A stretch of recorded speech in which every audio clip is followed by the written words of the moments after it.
예, 유석엽 의원입니다. 안전행정부 장관님 나오셨나요? 예.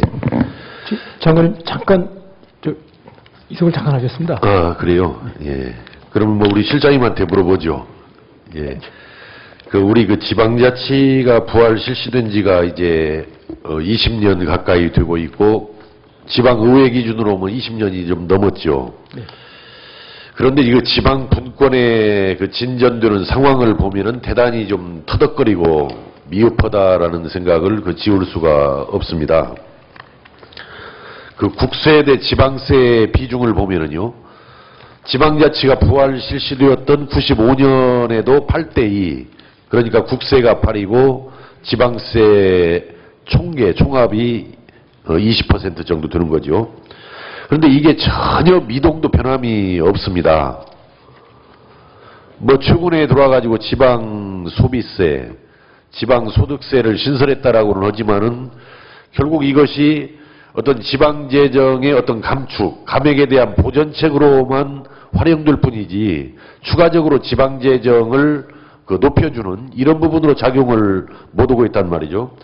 앞으로 우리 안전행정부에서 어떠한 대책이 있습니까? 계획을 가지고 있습니까?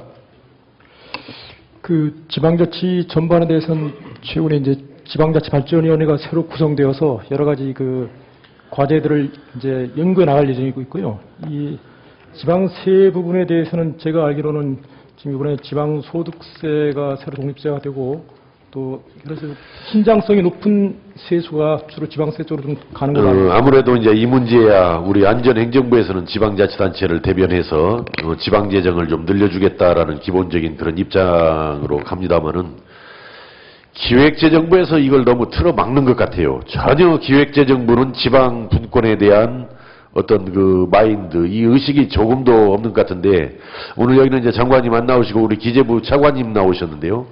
차관님, 이게 지방을 이렇게 확 누르고 있어가지고 되겠습니까, 이거? 협의를 계속 해왔고요. 예. 앞으로도 계속 협의를 할 계획입니다. 이웃 일본만 하더라도 3할자치다에서 30% 정도 자립도를 갖다가 현재는 이제 45까지 올라왔거든요. 그러니까 이걸 20 수준에다 꽉 묶어두는 것은 말로는 지방자치 허자라고 하면서 지방자치를 실질적으로는 봉쇄원은 눌러놓고 있는 것이다라고 이렇게 생각을 합니다. 그래서 기재부에서도 기능까지를 좀 전향적으로 넘기면서 재정의 자율권을 주는 것이 바람직한 방향이다 이렇게 생각을 합니다. 네, 그리고 안행부 장관님 다시 오셨습니다. 어제 장관님 우리 일제 강제동원 명부 열람했었을 때 장관님 참석을 하셨죠? 그렇습니다. 근데 우리 국가기록물 관리 체계를 보면은 이와 같이 아마 이것이 발견된 것은 주일 한국대사관을 이사하는 과정에서 우연히 이게 지금 발견된 거 아니겠습니까? 찾은 것이 아니고. 네, 그렇습니다. 그래서 국가기록물 관리, 이런 보존, 이 체계가 너무 주먹구구식이다. 이렇게 봐지는데, 앞으로 이걸 어떻게 할 계획입니까? 물론 이 문제는 이 문제대로 잘 정리해 나가겠지만은. 네, 그래서 이번 주일 한국대사관에서 일제 강제징용자 명부 등 또 3.1운동 피살자 명부 등이 발견됐기 때문에 차제에 제외 공간은 물론이고 국내 각 지방자치단체를 포함해서 모든 과거사 기록에 대해서 한번 확인하는 계기로 삼고 또 국가기록관리 체계에 대해서 전반적인 검토해서 앞으로 기록관리에 좀 더 만전을 기해 나가도록 하겠습니다. 예, 그래야 될 것 같습니다. 아마 거기 보면은 지금 3.1운동 피살자로 630명, 네. 관동 대지진시 피살자가 290명, 또 일정시 피징용자는 22만 9천 명 정도 이렇게 명단이 발견이 됐는데요.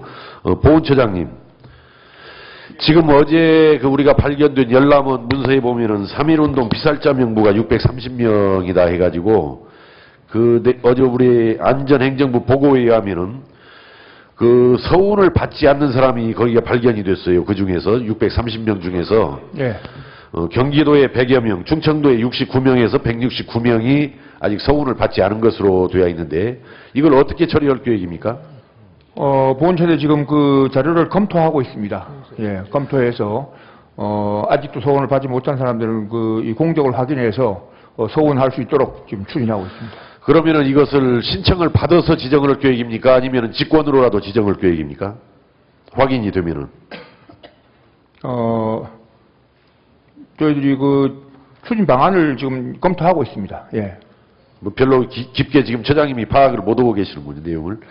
그런데 어제 그 발견된 자료에 보면은 이유는 무엇인지 모르는데 그 전북 지역 자료는 없다라는 거예요. 예. 그러면은 전북 지역에도 누락된 사람들이 있을 수 있는 것인데 그 전북 지역에 대해서는 어떻게 할 겁니까? 어떤 또 별도의 좀 조사가 필요할 것 같은데요.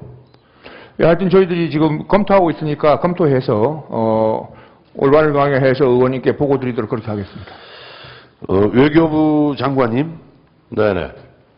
어제 이제 차관님이 대신 참석을 하셨습니다. 큰 문제 없이 잘 진행은 됐던 사항인데요. 지금 외교부에서는 3.1운동이라든지 관동 대지진 시 희생자라든지 유족들의 대일 청구권, 청구권이 존재하지 않느냐 문제는 별도의 법률적 검토가 필요하다 이렇게 보고를 해주셨는데 검토를 지금 어느 정도 진행 중입니까? 검토 결과가 잠정적으로 다 나왔습니까?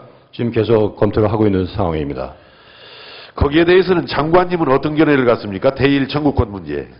현재 거기에 대한 어떤 방향성을 드리기에는 아직 좀 그 검토 단계가 좀 이릅니다. 그런데 2011년 8월 30일 헌법재판소 결정 내용 알고 계시죠? 네. 그 다음에 2012년 5월 24일 날 대법원 판결도 알고 계시죠? 네, 다 알고 있습니다. 우리 헌법재판소나 대법원 판결을 보면은 대일 청구권이 소멸되지 않았다라는 거예요. 과거 65년도 한일협정으로 무상 3억 불, 자관 2억 불을 받았지만은 그걸 받았다고 해서 개인들의 대일 청구권이 소멸되지 않은 것으로 헌재 판결이라든지 헌재 결정이라든지 대법원 판결에 그렇게 나와 있는데 정부의 공식적인 입장은 뭡니까? 예, 아직 그 재판에 계류되어 있는 것도 있고 그렇기 때문에 현 단계에서는 거기에 대해서 정부가 그 공식적인 입장을 지금 말씀드리기엔 다소 이른 것 같습니다. 물론 뭐 그런 대법원 판결이 나와도 일본 기업이 이미 이행을 안 한다라든지 뭐 한국 내 재산 확보가 어렵다라든지 이렇게 되면은 상당히 그 집행은 어려운 거죠. 그러나 우리 정부의 그 명확한 입장은 가지고 있어야 한다 이렇게 생각하는데 어떻게 생각합니까?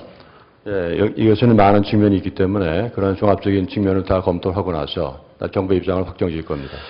최근에 그 일본의 움직임을 보면은 우리 정부도 좀 보다 더 좀 그 진전된 입장을 좀 가져야 될 것 같아요. 놓아두고 보고 있으니까 일본 정부 좀 해도 너무한다라는 생각을 지울 수가 없는데 이걸 너무 외교적으로 보지 마시고 원칙적인 입장에서 정부의 입장을 정해놓고 뭐 협의에 관한 과정에서 다소의 융통성을 발휘하는 건 몰라도 너무 굴욕적으로 저자세로 나가는 것은 바람직하지 않다 저는 이렇게 생각합니다.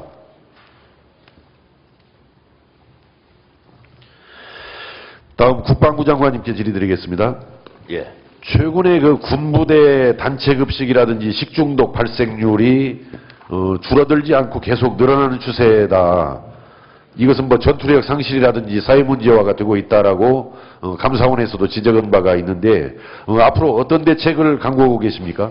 예, 저희가 원산지로부터 군부대 반입일기까지 철저한 위생관리 시스템을 가지고 있습니다만은 이 기후변화나 담당관의 어떤 업무 소홀로 인해서 간혹 발생을 합니다. 그래서 이 발생을 최소화시키도록 노력을 하겠습니다. 예, 아마 뭐 식중독 예방 감시 시스템 도입도 필요하겠다 이런 말씀을 드리면서요. 부대에서 한 가지 더 질의를 드리겠습니다. 지금 우리 군대에 가 있는 우리 그 인력들 보면은 가장 참 젊고 그 귀한 자식들이죠. 각 집안에서는 개인적으로는. 예. 그래서 뭐 식중독에서 자유로운 급식을 제공하는 것도 중요하지만 말이죠. 친환경 농산물로 군대 급식을 전환을 해야 된다. 저는 이런 생각을 갖고 있는데 장관님께서는 어떻게 생각하십니까?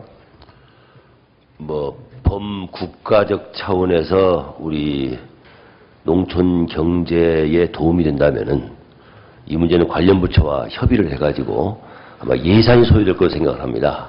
이에 대한 충족만 좋다면 국방부는 좋다고 생각합니다. 저는 적극적으로 말이죠. 우리 국방부가 나서서 군대 급식 문제라든지 학교 급식 문제 또 대형 병원 급식 문제를 친환경 농산물로 전환을 해서 우리 국민들의 건강도 우리가 돌보면서 말이죠. 그러면서 우리 친환경 농업의 육성 정착을 통해서 농업의 어떤 활로를 찾아가야 한다 이런 생각이거든요. 그래서 적극적으로 정부와 좀 협의를 해주시기 바랍니다. 잘 알겠습니다. 월급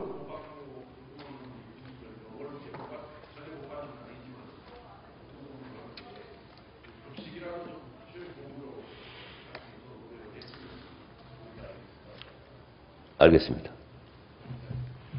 예, 수고하셨습니다. 다음 존경하는 홍문표 위원님 질의하시겠습니다. 네.